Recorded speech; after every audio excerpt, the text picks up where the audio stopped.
Very good morning, friends. Hope you're all well and safe. My name is Rajan. I'm a chartered accountant and I'm the founder of Asper Academy, a CA coaching center in Chennai. So, in today's video, we will be looking at some of the key amendments made to the Income Tax Act, which are very relevant for your November 2020 CA intermediate examination. So I will be discussing these amendments in parts, right? So in today's video, we'll be discussing the amendments in section 10, and then the heads of income under salaries, house property, and profits and gains of business or profession. And in subsequent videos, we'll be discussing the other amendments as well, right? So keep listening to us, right? Okay.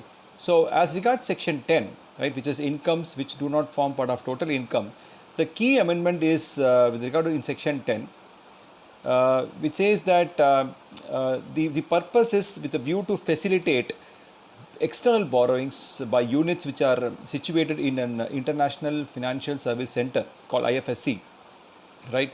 So this section is amended so as to provide that any income by way of interest, right, payable to a non-resident by a unit which is located in an IFSC in respect of monies borrowed by it on or after 1st of September 2019 shall be exempt. Okay, so the date is important, 1st of September 2019. So interest which is payable to a non-resident by a unit which is located in an IFSC shall be exempt. So that's a major amendment in section 10. The second amendment in section 10, though it is section 10, but it is having a direct connection with the head of income salaries.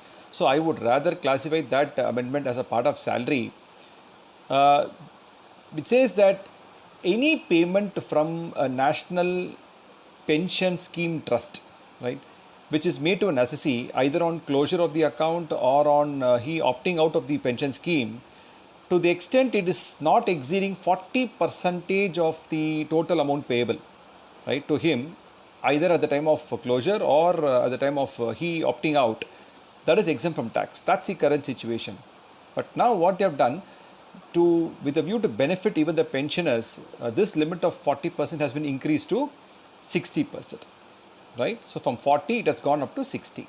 So that is another key amendment. You can consider this amendment as a part of salary, even though it is appearing in section 10, it has got a direct connection with salary. The next very important amendment in section 16, right, which is a part of salary, it's the standard deduction. So either earlier it was 40,000, but now it has been increased to 50,000. It's a flat deduction of 50,000.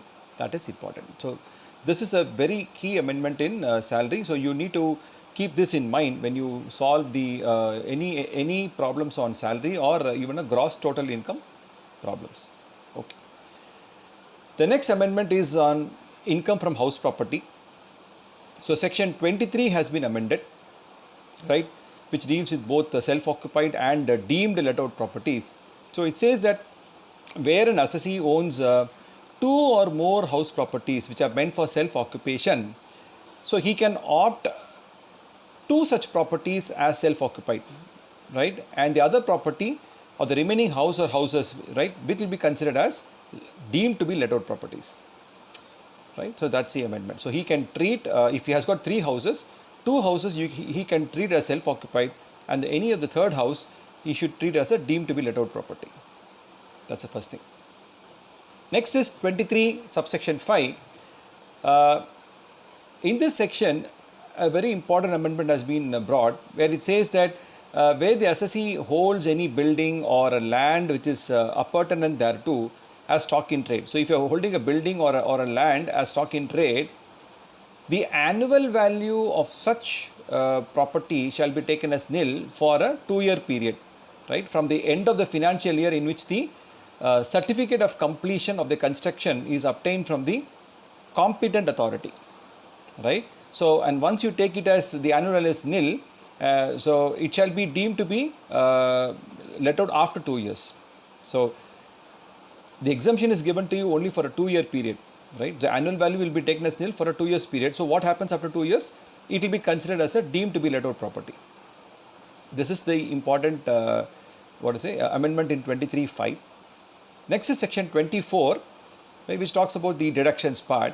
So it says, in the case of self-occupied property, the deductions given in respect of the aggregate of the interest which is paid on the loan taken for the construction and the interest on loan taken for repairs, it shall not exceed 2 lakhs. So that's a very important amendment which has come into play in section 24. Okay. As regards profit and gains of business or profession, there's only one or two major amendments. At a stretch, they have tried to amended 5 sections. 35 AD, which talks about specified business. 40A, disallowances in respect of certain expenditures in all cases, in certain cases. 43(1), how to determine the actual cost. 43CA, what is the full value of consideration. And 44 AD, presumptive taxation, which are applicable in certain cases. These 5 sections have been amended at a stretch. So what has happened, what is happening in this Income Tax Act, especially on PGPP, is that generally under the Income Tax Act, there are many provisions which place restrictions on cash payments. To avail a deduction, you cannot do a cash payment. So there are many sections which are placing restrictions, right? So what they say, these sections, they allow deductions or allowances only on if the payment is made by an account payee check or an account payee bank draft, or using the electronic clearing system, ECS system. Now, if you see the current section, only these 3 things are actually included: account payee check, account payee bank draft, or an ECS. But there could be other modes of payment also. So just to ensure that, just to encourage that other electronic modes of payments are also considered, so these sections have been amended just to incorporate the words the other specified modes, which means it's not just account pay check or account pay bank draft or ECS system. If you're going to make the payment through some other system also, e-payment through Google Pay or PayPal or whatever, maybe, or Phone Pay, whatever system, that is also will be considered for the purpose of these sections. So accordingly, these 5 sections have been amended: 35 AD, 40A, 43(1), 43CA, and 44 AD. So these sections have been amended. Okay. Now there is another important amendment with regard to section 40 A and clause 1A. Right. So this is disallowance in the case of all assessees. You must be aware that there are 2 categories of disallowances in this section. One is a 100% disallowance, other is a 30% disallowance. Now, in this section, they have actually inserted a new proviso. So, where they say that no disallowance shall be attracted if the following conditions are satisfied. So, if you are making payment to a payee and you are not deducting the tax, some relief has been given to you. But the conditions has to be satisfied for that. What are those? The payee should furnish his return of income under 139. That's first thing. Second, this income, right, on which you did not deduct tax, so he should have considered or taken into account such income in computing his total income. That's important. Third, he should have paid tax on that income. That's important. And fourth one, the person who has failed to deduct the tax at source, he has to furnish the certificate of a chartered accountant in form 26A, right? And he has to prove the fact that this income has been taken into account by the payee and on which he has paid the tax. So these are the, this is a very important amendment. A new proviso has been inserted in this section 40A 1A, right? So this is the end of the first video, wherein I have discussed the key amendments as regards section 10, then under heads of income, salary, house property, and PGBP.